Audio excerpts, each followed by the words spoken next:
Hi అండి. గోంగూర పచ్చి రొయ్యలు నేనైతే ఎలా చేస్తానో చూపిస్తాను అండి.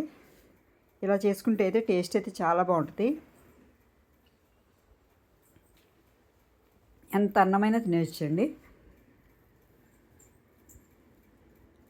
ఫస్ట్ రొయ్యల్ని ఉప్పు పసుపు వేసండి, కొంచెం నిమ్మకాయ వేసి నీట్గా కడిగి ఒక 5-6 సార్లు కడిగి పెట్టుకున్నా అండి. నిమ్మకాయ పసుపు అది వేస్తే నీసు వాసన రాదన్నమాట. గోంగూర తీసుకున్నా అండి, పెద్ద కట్ట గోంగూర. ఒక 2-3 పచ్చిమిర్చి వేసి గోంగూర వేసి ఉడికించేసుకోవాలి. నూనెలో అండి మగ్గిపోతుంది. మూత పెట్టేస్తే అండి మంచిగా మగ్గిపోద్ది అన్నమాట. సిమ్లో పెట్టేస్తే దగ్గరికి వచ్చేస్తుందండి మగ్గిపోయి.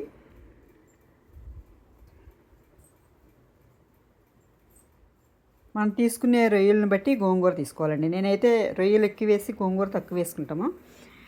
ఎవరికి నచ్చినట్టు వాళ్ళు చేసుకోవచ్చు.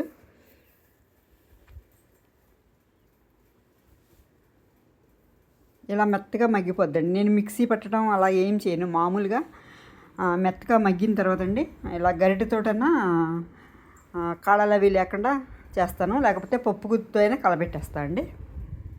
ఇలా పప్పు గుత్తితో కలబెట్టేస్తే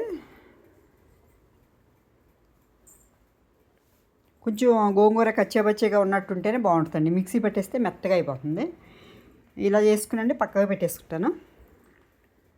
పక్కకు పెట్టేసుకునండి మళ్ళీ వేరే గిన్నె తీసుకునండి ఆయిల్ వేసుకోవాలి. ఈ రొయ్యలు ఉడికించుకోవాలండి. ఎప్పుడైనా రొయ్యలు ఇలా నూనెలో ఉడికించుకుంటే ఉప్పు పసుపు వేసండి ఉడికించుకుంటే నీరంతా బయటకు వచ్చేసి స్మెల్ అది పోయండి బాగుంటాయి.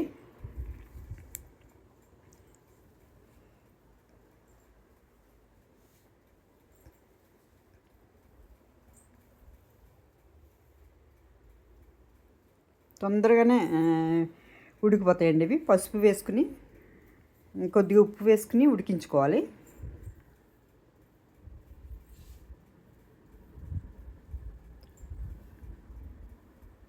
ఎప్పుడైనా ఈ రొయ్యల్లో ఉన్న నీరంతా బయటకు వచ్చేసిన తర్వాత మనం మళ్ళీ కర్రీలో వేసుకున్న గోంగూరలో వేసుకున్న బాగుంటాయండి. ఇలా చేసుకుని మనం ఫ్రిడ్జ్లో కూడా పెట్టుకుని కొన్ని కూరల్లో వేసుకోవచ్చు. బెండకాయలో కానీ బీరకాయలో కానీ వేసుకోవచ్చండి, గోంగూర కానీ. మూత పెట్టేయాలి. మూత పెట్టేస్తే నీరంతా బయటికి వచ్చేస్తుంది.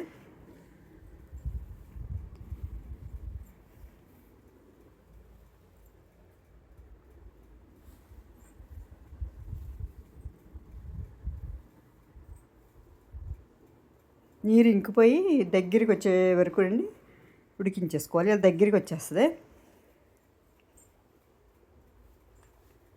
దీనిలోనే కావాలంటే కారం వేసుకోవచ్చండి, అల్లం వెల్లుల్లి పేస్ట్ కూడా వేసుకుని మనం ఒక డబ్బాలో పెట్టుకుని ఫ్రిడ్జ్లో పెట్టుకుని మళ్ళీ వేరే కూరల్లో కూడా వాడుకోవచ్చండి. నేను ఇప్పుడు గోంగూరలో వేసేస్తాను కాబట్టి అల్లం వెల్లుల్లిపాయ వేయలేదు, కారం కూడా వేయలేదు.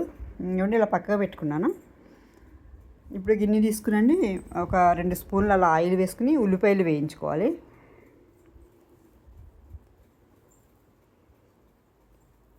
ఉల్లిపాయ నేను ఒక ఉల్లిపాయ వేసానండి, ఒక పచ్చిమిర్చి వేసాను.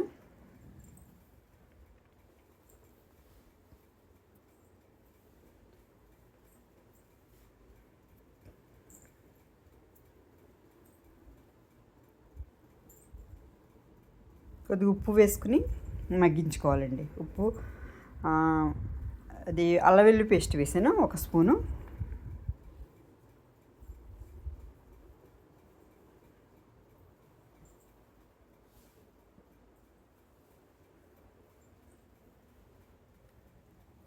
ఇలా చేసుకుంటే అండి ఎంత అన్నమైనా తినొచ్చు. అది రొయ్యలు గోంగూర అయితే టేస్ట్ అయితే చాలా బాగుంటుంది. ఇప్పుడు ఉడికించి పెట్టుకున్న రొయ్యలు వేసేసుకోవాలి.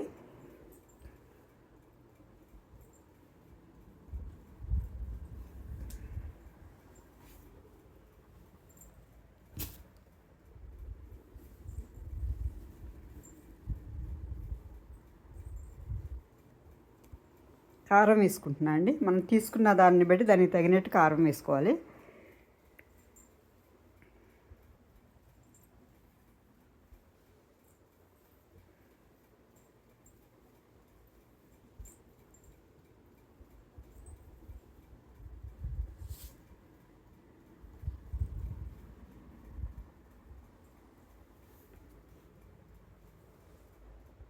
కారం వేసిన తర్వాత అండి ఒకసారి కలిపి నీళ్లు పోసేసుకోవాలి. కారం వేసిన తర్వాత కారం మాడిపోతుందండి.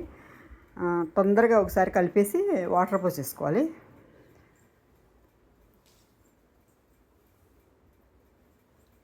రొయ్యలు ములిగేంత వరకు నీళ్ళు పోసుకుని మూత పెట్టేసుకోవాలి.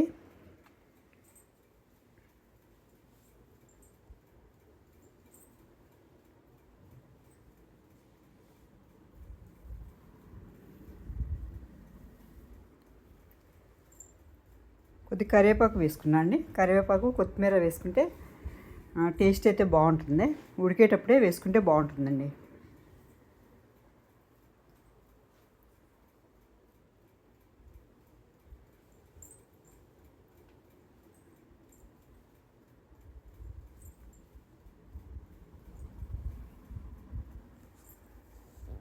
ఒక స్పూన్ ధనియాలు జీలకర్ర పొడి, ఒక హాఫ్ స్పూన్ గరం మసాలా వేసుకున్నా అండి.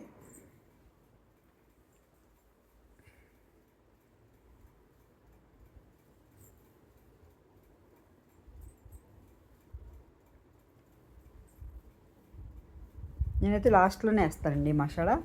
మనం ఉడికించి పెట్టుకున్న గోంగూర వేసేసుకోవాలి. చూసుకోవాలండి, గోంగూర ఎక్కువ ఉడికించుకున్నా రొయ్యలకి ఎంత గోంగూర అయితే సరిపోతుందో అంత వేసుకుంటేనే టేస్ట్ బాగుంటుంది.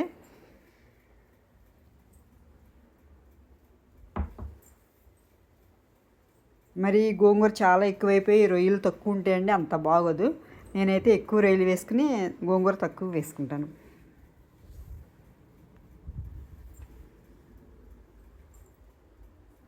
చూసుకునండి ఉప్పు సరిపోయిందో లేదో చూసుకునండి. ఉప్పు సరిపోకపోతే వేసుకోవాలి.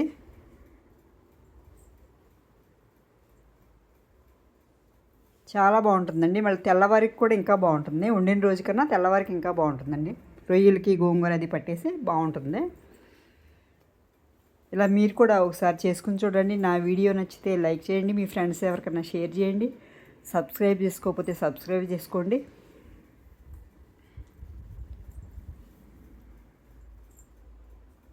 ఇలా చేసుకుంటే అయితే టేస్ట్ బాగుంటుందండి. నిలవ కూడా ఉంటుందన్నమాట. ఉప్పు సరిపోలేదండి, కొంచెం ఉప్పు వేసుకున్నాను. మసాలా అది చాలా ఎక్కువ వేయాల్సిన అవసరం లేదండి, ఒక హాఫ్ స్పూనే వేసాను.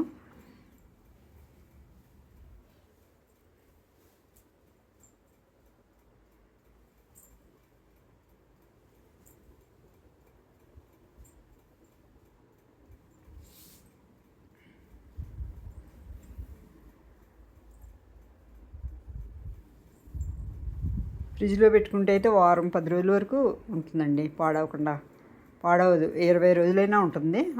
ఇలా వండుకోవాలి. మంచిగా ఇంకా కొంచెం ఆయిల్ కూడా వేసుకోవచ్చు.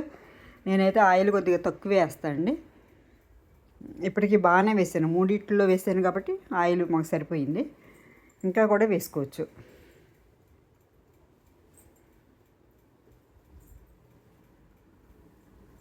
రొయ్యలు అయితే ఈ సైజు అయితేనే బాగుంటాయండి. చిన్న సైజు అయితేనే గోంగూరలో బాగుంటాయి పెద్దవాటికన్నా.